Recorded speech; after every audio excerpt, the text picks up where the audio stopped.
Hey everybody, it's Carol Billing. Nice to see you. Lots of familiar faces in this class, which is always nice. I'm not used to that because I usually I taught at the community college and I would have people like 2 semesters top. So I love having the same students. This is our syllabus for retail merchandise and marketing. We have 3 class meetings that are up here on Tuesdays starting next week. Yep, and that'll work. Just thinking I'll be driving, but I'll be to Lewiston by then. So yeah, that'll work. And that's why I made them late. One of the reasons. My kids are also asleep, which makes it easier. And hopefully if you have kids, yours are asleep. So sort of a win-win for everyone. You can read through this, especially if you have trouble sleeping at night, and this will help you out. Just put a printout next to your bed. You should have no problem at all. You can read through all that stuff. These are the books.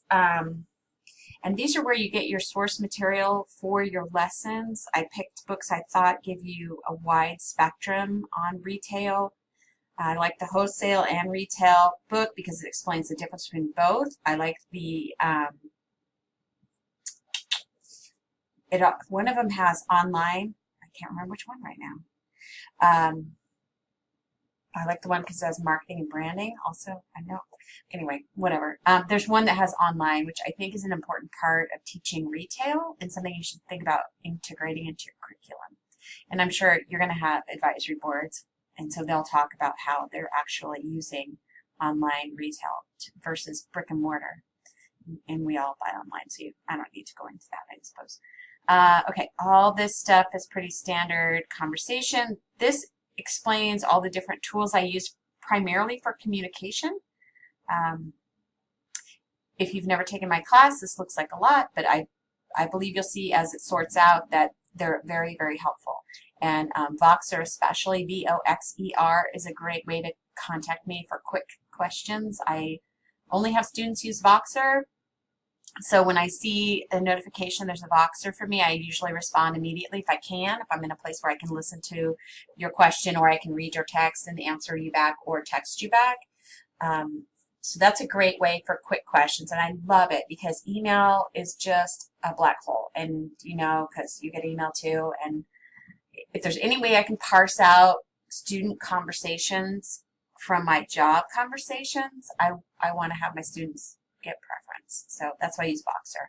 So I love, love, love it. And I also don't need readers to listen to you speak. And then I don't need readers to answer you back. So that's also super nice. And if you're over 42, you know what I'm talking about. All right, grading's pretty standard. Bonus time is something I think is unusual. And so I want to explain what it is. So you don't have to worry about late papers in my class.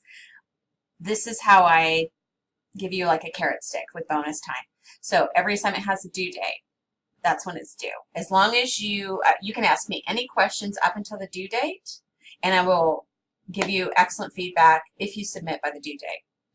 You have what's called a week of bonus time. That's 1 week from the deadline. So if you have a crisis and you miss the deadline, that's not a problem. Just turn it in. You can still earn full credit. However, you may not ask me questions about it because as a class, we've moved on. So if you have questions, you need to definitely ask them before a due date. If you miss a due date, that does not mean you're going to have any deduction at all. You have a week of bonus time to turn it in, but you may not ask me any questions because I'm moving on.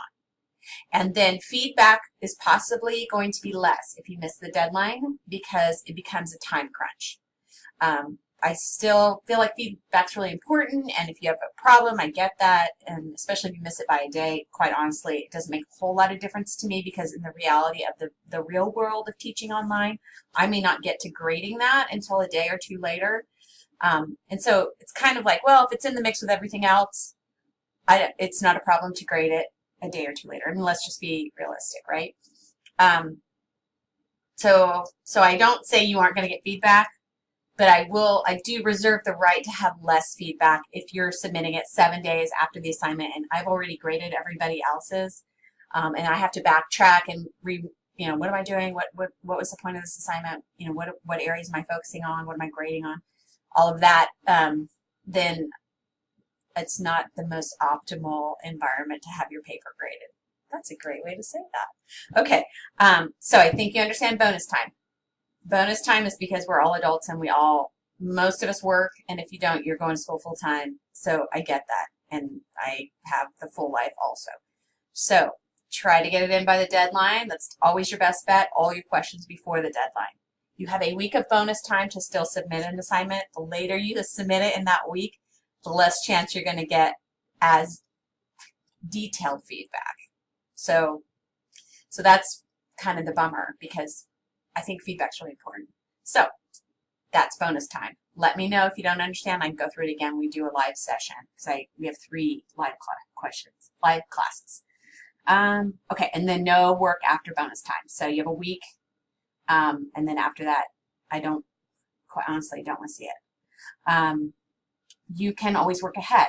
After I get done with Lewiston, BPA, conference, regional event, I will open up the rest of the class pretty quick. And so you can work ahead, which is so fantastic. A lot of you are capable of doing this work already because you're already teaching in a classroom, and it's really just the time spent on content specialization, really getting familiar with the content and figuring out how you want to teach it, and then writing those lesson plans, and then getting some feedback from me, and then wrapping it up at the end. So it's very much doable to finish the class early, and I'd like to be able to let you work ahead in case you have something coming up like a conference, and you know you're going to need to flex your time, because again, that is just the reality of life nowadays. It's even more so. I mean, I realize K-12, for the most part, you're still teaching in a classroom, but I have 3 kids in traditional school, and I have 1 kid in online school, and it's just, the world is changing, and we have to not, you can't teach like we're in a box, because we're not in a box. We are learning online, and it's different.